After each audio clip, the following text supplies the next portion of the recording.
السلام علیکم ورحمۃ اللہ وبرکاتہ۔ نحمده ونصلی علی رسولہ الکریم، اما بعد۔ قابل قدر محترم حضرات، معزز نوجوان ساتھیوں، ہفتہ واری اس درس حدیث میں گزشتہ اتوار پیارے نبی صلی اللہ علیہ وسلم کے پاکیزہ اخلاق، آپ کی سادگی، آپ کا عام لوگوں سے ملنے کا طریقہ اور انداز، اس تعلق سے احادیث کا ترجمہ ہوا۔ آج بھی انشاءاللہ پیارے نبی صلی اللہ علیہ وسلم کے اخلاق ہی کے تعلق سے احادیث کا ترجمہ ہوگا۔ دعا ہے کہ اللہ ہم سب کو بھی اپنے اخلاق اسی طرح پاکیزہ بنانے کی توفیق عطا فرمائے۔ پہلی حدیث جس کے راوی ہیں حضرت انس رضی اللہ تعالی عنہ، فرماتے ہیں ان رسول اللہ صلی اللہ علیہ وسلم کان اذا صافح الرجل، اللہ کے رسول صلی اللہ علیہ وسلم جب کسی شخص سے مصافحہ کرتے، لم ينزع یدہ من یدہ، تو آپ از خود اپنا ہاتھ پہلے نہیں کھینچتے۔ کسی سے مصافحہ کرتا ہے آدمی تو پھر اپنا ہاتھ واپس بھی لیتا ہے مصافحہ کرنے کے بعد، تو آپ پہلے اپنا ہاتھ پیچھے نہیں کرتے، حتیٰ یکون هو الذی ینزع یدہ، یہاں تک کہ سامنے والا اپنا ہاتھ پہلے پیچھے کرتا، پھر آپ اپنے ہاتھوں کو واپس لیتے۔ اس میں سامنے والے کی اہمیت، جس کو کہتے ہیں ریسپیکٹ دینا، سامنے والے کو ایک مقام دینا، یہ ظاہر ہو رہا ہے کہ جب تک سامنے والا آپ کے ہاتھوں کو پکڑے رہتا مصافحہ کرتے ہوئے، آپ بھی اسی طرح اسے اجازت دیتے۔ جب وہ چھوڑ دیتا تو پھر آپ اپنے ہاتھ واپس لیتے۔ عام طور پہ زندگی میں آدمی سلام کرتا ہے، مصافحہ کرتا ہے، لیکن عام طور پہ انسان کا ذہن ادھر نہیں جاتا کہ یہ بھی ایک اخلاق کی چیز ہے کہ آدمی مصافحہ کرے، اور مصافحہ بھی سامنے والے کو ایک مقام، ایک عزت دیتے ہوئے کرے۔ اسی لیے صرف جو ہے سلام کرنا اور مصافحے سے گریز کرنا، ایک ہے کہ مصافحے کی نوبت نہیں آئی، وہ دور تھا، ہم دور تھے، سلام ہو گیا۔ دوسرا یہ ہے کہ سلام ہوا لیکن جان بوجھ کر ہاتھ نہیں ملا رہے ہیں، یہ تکبر کی دلیل ہے، یہ سادگی نہیں ہے، یہ اخلاق نہیں ہے۔ مصافحہ ہونا چاہیے۔ پیارے نبی صلی اللہ علیہ وسلم نہ صرف مصافحہ کرتے بلکہ اس وقت تک اپنے ہاتھوں کو پیچھے نہیں کھینچتے جب تک سامنے والا نہ کھینچے۔ پھر حدیث میں ہے کہ پیارے نبی صلی اللہ علیہ وسلم مکمل اجازت دیتے غلاموں کو مصافحہ کرنے کی۔ کوئی بھی غلام آپ سے سلام کے بعد مصافحہ کرنا چاہے تو جس طرح آپ عام عزت دار لوگوں سے مصافحہ کرتے، غلام سے بھی اسی طرح مصافحہ کرتے۔ یہ بھی بڑی اہم چیز۔ کوئی بڑا دنیا دار آدمی ہے تو اس کے لیے کھڑے ہو گئے، مصافحہ بھی ہوا، بلکہ موقع ملا تو گلے بھی مل لیے۔ کوئی بیچارہ غریب ہے تو بس خالی دور سے سلام اور نکل لیے، کیوں؟ بیچارہ چھوٹا ہے۔ پیارے نبی صلی اللہ علیہ وسلم نے فرمایا یہ اخلاق نہیں ہے، غلام سے بھی اسی طرح ملو۔ اچھا، اس ماحول میں غلام کو یہ مقام دینا جس ماحول میں غلام کو اجازت نہیں تھی اپنے آقا کی جگہ تک پہنچنے کی، بیٹھنا دور کی بات، پیر بھی نہیں رکھ سکتا۔ حرم میں دار الندوہ نامی ایک عمارت تھی جس میں سرداروں کی اہم میٹنگیں ہوتی تھیں۔ ایک موقع پر کتاب میں لکھا ہے، ایک موقع پر ایک آقا اپنے غلام کو ساتھ لایا تو غلام کی جو حد تھی جہاں رک جانے کی، بیچارہ وہ رکا نہیں، آقا کے ساتھ اندر تک آ گیا، جہاں سارے لوگ بیٹھے تھے وہاں تک پہنچ گیا۔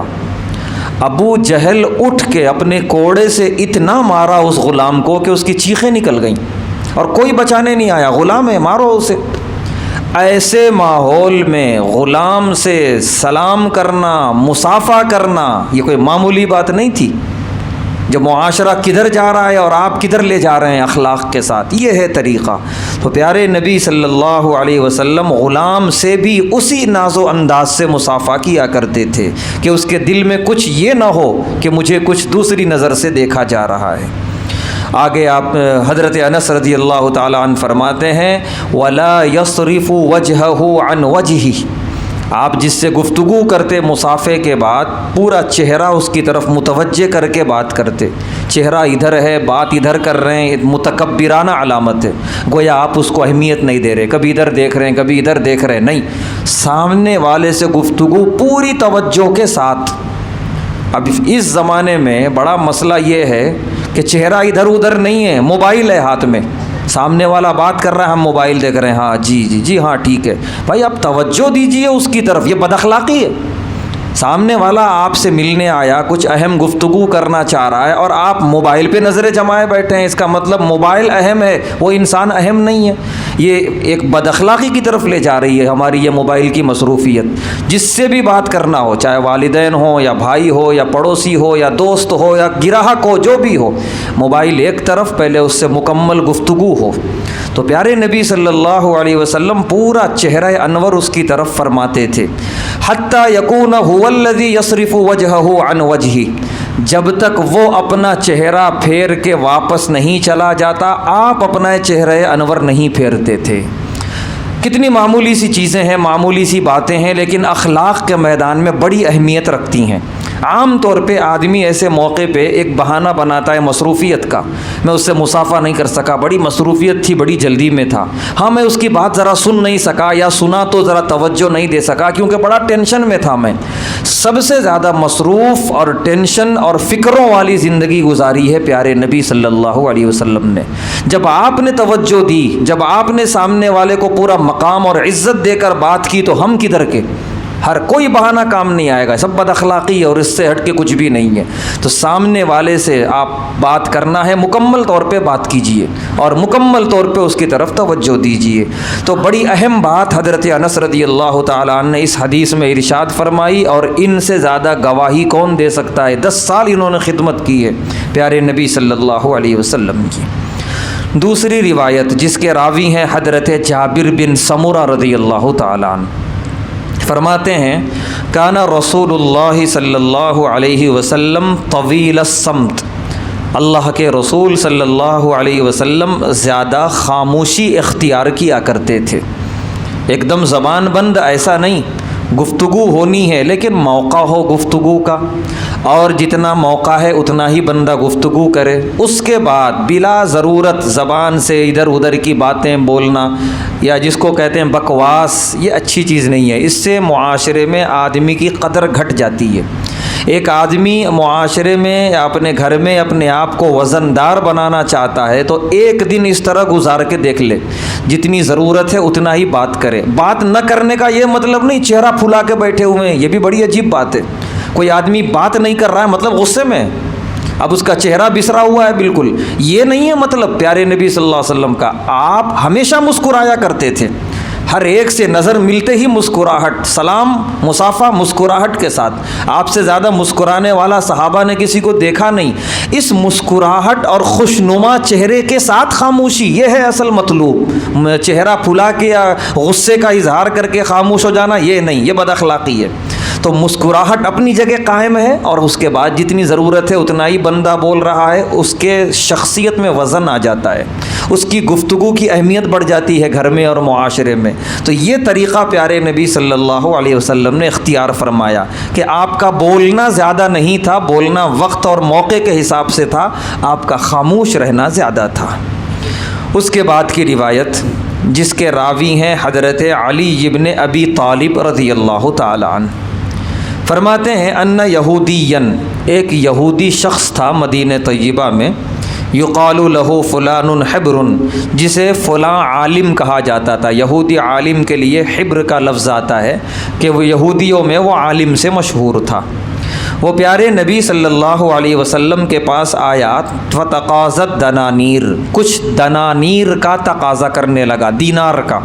پیارے نبی صلی اللہ علیہ وسلم نے اس سے تجارت کا معاملہ کیا تھا، اور یہ طویل واقعہ ہے، نفحۃ العرب میں اس میں لکھا ہے کہ جو تاریخ پیارے نبی صلی اللہ علیہ وسلم نے اسے دی تھی کہ اس تاریخ کو تمہیں دنانیر دے دیے جائیں گے، وہ اس سے پہلے آ گیا اور آ کر تقاضا کرنے لگا مجھے ہمارے پیسے واپس کیجیے۔ کھجور کا معاملہ ہوا تھا، پیارے نبی صلی اللہ علیہ وسلم نے خاموشی اختیار فرمائی اور وہ برابر تقاضا کرتے چلا گیا۔